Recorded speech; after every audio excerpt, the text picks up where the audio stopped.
20 సంవత్సరాలుగా నందమూరి తారక రామారావు గారు అన్నగారన్న సినిమాల కాడి నుంచి రాజకీయం వరకు ఇప్పటి వరకు ఆయన అంటే నాకు ప్రాణంతో సమానం.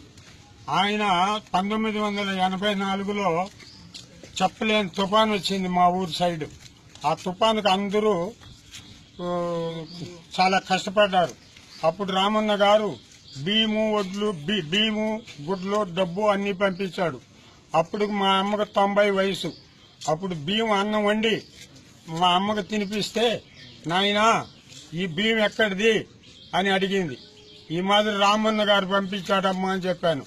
అప్పుడు మా అమ్మ ఏం చెప్పిందంటే, నాయనా అన్నగారిని మర్చిపోబాక, ఎన్ని కష్టాలు వచ్చినా మరవబాక, నీకు వీలైతే ఆయన పేరుండేట్లుగా ఏడైనా ఒక గుడి నిర్మించని చెప్పి 1 సంవత్సరానికంతా ఆమె చనిపోయింది.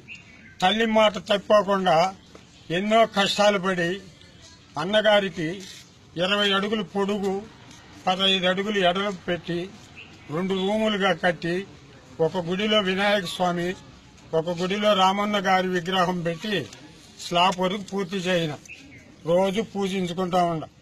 ఇప్పటికీ ఎన్టీఆర్ బాబు కోసం 10 మాటలు ఇచ్చిన, ఒక్క సూరి కూడా కలవలేదు. దయచేసి ఒక్క సూరి ఆయనతో కలిస్తే ఆ గుడి నిర్మాణం పూర్తవుతుంది. ఎక్కడ గుడి?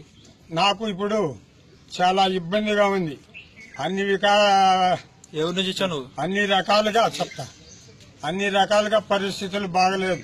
చిత్తూరు జిల్లా కాళాశ్రం మార్గం, తొట్టంబేడు మండలం, కంచనపల్లి గ్రామం. నా పేరు శ్రీనివాసులు.